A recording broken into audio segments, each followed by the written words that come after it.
Mr. Lee, appreciate the opportunity to join you today and testify on behalf of the importance of the Economic Development Administration to my community, my region, and our nation. My name is Kevin Byrd, and I'm the Executive Director of the Neuer Valley Regional Commission. We're based in Radford, Virginia. We are a governmental agency that's dedicated to facilitating economic and community development and regional collaboration. My professional experience includes more than 15 years in community development and over 9 years in my current role.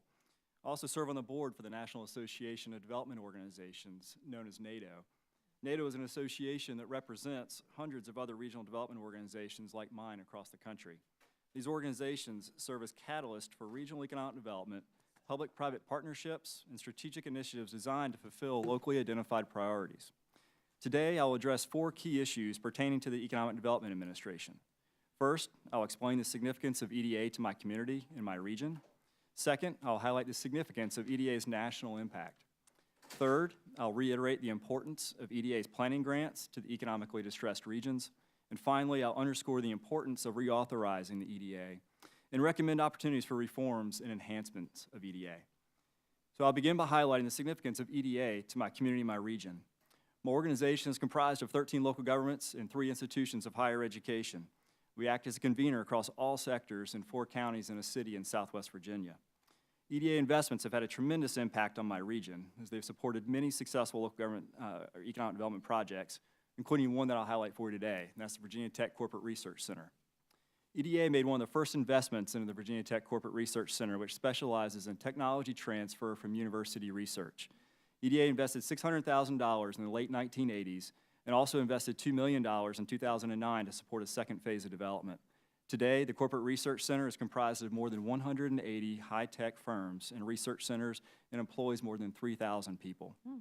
In my role as first vice president of NATO's board, I work with the executive directors of similar organizations across the country who have regions that have benefited immensely from job growth and brought about by EDA investments.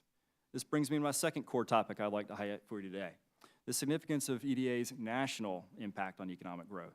Between FY12 and FY17, EDA has invested over $1.6 billion in 4,058 projects to help communities and regions build capacity for economic development.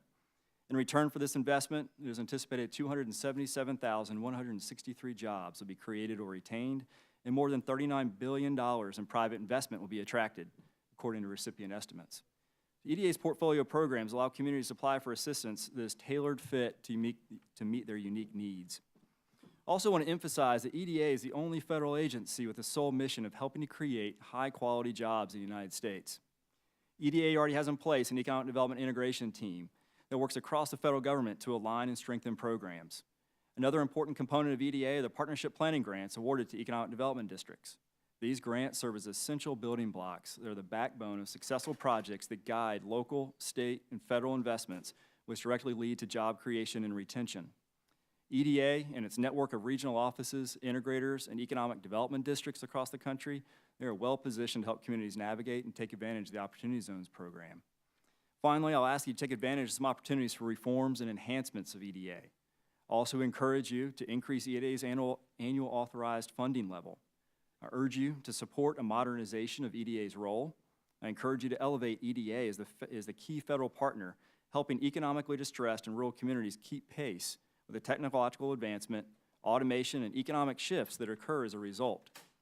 EDA has been a key partner in helping communities develop comprehensive economic development strategies that facilitate a process of assessing distressed regions' changing economic drivers and helping them refocus their efforts on promising investments.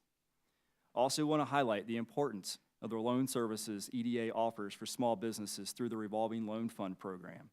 The reporting requirements associated with it are particularly burdensome. Currently, RLF awards stay in federal control in perpetuity. RLFs should be fully transferred to the local intermediary within a specified number of years after final disbursement of a grant. 7 years is our suggested duration. This is standard protocol by which other federal agencies operate their RLF programs.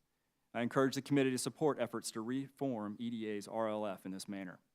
So in closing, EDA has a record of success and is an essential partner, and therefore I encourage you to support reauthorization and continued funding for the agency. Thank you again for the opportunity to address you today, and I look forward to answering your questions.